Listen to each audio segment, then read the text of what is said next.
Peace, everybody. How you doing? This is Dr. Samori Swygert signing in again. Today, what I'm going to be talking about, I may break it down to a two-part series depending on how the time goes, is the nutritional environmental genocide that is happening today in America. And I want to talk about this because I feel that sometimes we see things part and parcel. We get smidgens and pieces of news clips, smidgens and pieces of news articles, and we see things. Oh, they had this outbreak here. They found this thing inside the water there, and we never really put the whole jigsaw puzzle together to see the big piece. And if we could just see the big piece, the big chessboard, I think we probably get a better understanding. We get a paradigm shift of where we are right now in America and the impact that it's having on our bodies, our physiological system, and our babies, which is even more important out in the long run. When we're dead and gone, what will our babies be like? So I really want to get into this. I've taken different aspects of what I've done a thorough, meticulous inventory of and want to share it with you. So let's jump right into this. Now, first things first, let's talk about these microorganisms that seem to somehow to continuously pop up inside of our life cycle, right? So, we've heard of the West Nile virus that causes this, inflammation of the brain and everything. It was transferred by, I believe, the Aedes aegypti mosquito, the West Nile encephalitis. So we had that pop up a few years ago. We had the chikungunya virus that popped up in the Caribbean countries. That was about, I believe, last summer. It's called the chikungunya virus. It sounds like a funny name, but that's truth. That's reality. You can Google that. And like I said before, caveat, I will never, ever lie to you. Never. I believe in telling you the truth and preserving the integrity of my name. So whatever I say, you can Google this stuff and research it for yourself to find out that I'm telling you the truth. Now, we also know about the Ebola virus. Now, we know that this had, they say it was an outbreak in Zaire decades ago, I believe in like the 60s. And then we had the outbreak that happened about last summer, I guess, in the northern part and northwestern parts of Africa that ravaged many African countries, with thousands upon thousands of African people dying from the Ebola outbreak. We then also had the SARS virus, the severe acute respiratory virus that happened maybe about 15 years ago, probably, give or take a few years. We know about that. We had the MERS virus, MERS, Middle Eastern Respiratory Virus.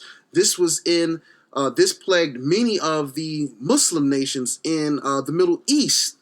The MERS virus. We also had the polio virus outbreak in the Middle East and in India. Polio was supposed to have been completely eradicated, but then all of a sudden it pops up all over the place. We know there is an article in the New York Times where they said that you had scientists that said, oh, we want to resynthesize the polio virus so we can get a better study and better understanding of the virus. And so this is probably another part to this where we have these scientists and researchers that want to get some type of notoriety, the laureates, the accolades. They want to go down in the annals of history of doing something important, but they have no idea when they start tinkering and tampering and experimenting with stuff, drugs and microorganisms, the full ramifications and impact when they don't have this stuff well controlled. We also know that they also had containers of anthrax that the government was supposed to be shipping to labs that went to the wrong destination. So just imagine that. Google that. Anthrax being shipped to the wrong place. And then we have the Zika virus now, which is out. This is transferred by a mosquito. That's also saying now it can be transferred sexually. That's plaguing Brazil. It's causing severe neurological and devastating impacts on the central nervous system, where the central nervous system is not even developing to its full capacity. Permanent abnormalities, neurological abnormalities in babies. malformation. Their brains will never reach full maturation. They have what's called microcephaly, small brain, small heads. They will never, ever reach full maturation because of this. Where is this stuff coming from?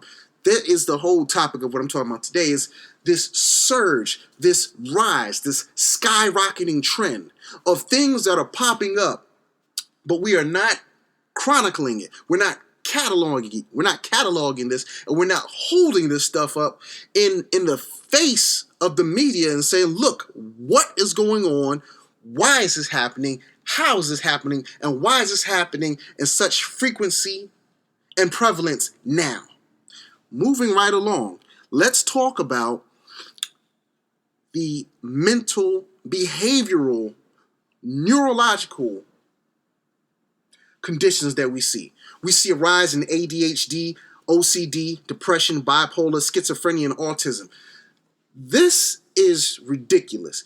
I am approaching 40 in a few years, and growing up in the 80s, and I'm pretty sure before my time, these conditions existed. But what I'm talking about is this explosive phenomena of many people being diagnosed with this stuff. You have all these drug commercials coming out with drugs that are catered and targeted towards these conditions, these mental conditions and behavioral conditions.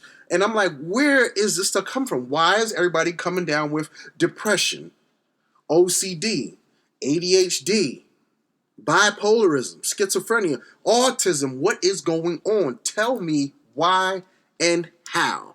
I want to know the mechanism. What is it? Environmental? Is it something that we're consuming?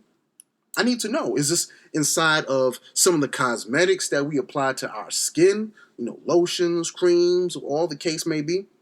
Moving along, let's talk about what we see with much of the cancers that are popping. Let's really get into the intricacies of our physiological functions. The surge in cervical cancer, the surge in breast cancer, the surge in thyroid cancer, prostate cancer, diabetes, hypertension, strokes, heart attacks, sterility. We have our women, some of our women can't even conceive now. Women can't even bring babies to full term now. What is going on? Is this environmental, or is this stuff that we are consuming and ingesting? And if it is something that we're consuming and ingesting, what is it and how did it enter into our food chain and food supply? How did it contaminate that? We need answers. This is serious. We're talking about our own health and our babies and our children. The future. Is this a culling? A culling. C-U-L-L-I-N-G. So I want to know. Think about that. Sterility, cervical cancer, uterine cancer, breast cancer, thyroid, prostate. Come on now. Come on. Breastfeed your kids. You need your uterus to carry your kids. Cervical cancer, prostate cancer. Come on. Now, let's talk about what we see with the cattle and livestock. So we see the rise in the usage of steroids, antibiotics, vaccines. They say, growth hormones will also go into the steroid category. When we talk about the rise and influx of these drugs into cows and pigs and chicken, there's a rise in this stuff. And you have to ask yourself, if this stuff is causing pigs, cattle to grow faster, become more massive, what are these hormones going to do when I consume them? What's it going to do to my endocrine system? We also want to talk about the fact that they have all of this GMO, genetically modified organisms, circulating inside our food chain, our food supply. They say that this stuff is safe, but you need a patent for all of this stuff. This is what Monsanto is very big on. See, their stuff is patented. But if this stuff is natural, how do you have a patent on something? That means it's an invention. And so you have now by a company named Aqua Bounty, Aqua like water, Bounty, that has genetically modified salmon. It's taking the genes of an eel and fusing it with the genes, the genome of a salmon, and it makes it grow bigger and faster so they can get it to market quicker and in more numbers, more quantity for the purpose of money. We know about GMO apples, GMO soy, corn, so much. Now we had the citrus psyllid disease. I don't know if many people are familiar, but the Florida orange groves was plagued by what's called the citrus psyllid disease. Citrus, like, orange, lime, grapefruit, citrus, psyllid. I think it's Psyllid. And this microorganism completely ravaged the Florida orange groves to the point where they had to rebuild their crops. But now, it was an article I read in the New York Times where they were saying they have to they're looking for biotech companies.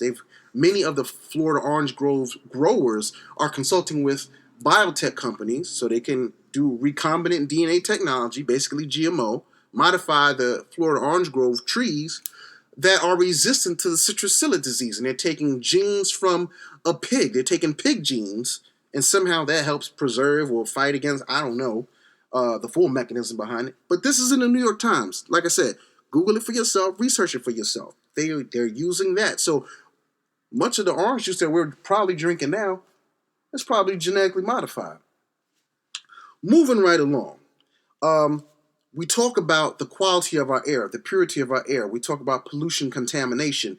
There was an article in the New York Times that came out March or April 2015, and it was talking about how air pollution raises the risk, the probability, the chance of individuals having a stroke. Now think about this. Not everybody is financially, not everybody can financially afford swaths of undeveloped land. Land that doesn't have manufacturing facilities and plants and things of that nature. So many of us are inside a lot of these inner cities where a lot of the fumes, the exhaust, the smog from inner city manufacturers are pumping these fumes and exhaust, the carbon monoxide, the carbon dioxide into the air, and we're breathing this stuff in, day out. You come outside your house, you come outside your apartment, you come outside your condominium, you're going running outside, so you're breathing this stuff in at a rapid pace. And this stuff is leading to strokes. This is in the New York Times. So we talk about that. We also talk about bisphenol A, BPA, which is inside of the plastic bottles that we drink much of our water from. That's why I say it's better for you to have pure spring water that's bottled in glass. Bisphenol A is an endocrine disruptor. So your whole endocrine system can be thrown off because when these bottles age or you leave them out in the sun or just over time, it happens to leach into the water and you consume this. Now, the other thing that I want to talk about is this. We have a company, I believe it was Kraft, but make sure you Google this for yourself, but I believe it was Kraft, is coming under fire because they had wood shavings, very fine wood shavings, packaged with their Parmesan cheese. So like if you shave wood down very fine, like the white pulp of wood, shave it down real fine, you get these little curvings. They had that mixed in with Parmesan cheese. So basically they're giving you half of what you think is Parmesan cheese. You're eating wood, so that saves them more money. Now, all of this, it saves them money, but at the expense of our health. This speaks to the deviousness of their nature. Just evil for the love of money. Now, I'm going to get ready to put this at a pause for part 2. So I'm going to pick this back up and we're going to do part 2. Please stay tuned. I'm going on pause right now. This is ending part 1 of Nutritional Environmental Genocide. You can follow me on Twitter at DocSwag06, DOCSWAGG06. Okay, peace. I'm out.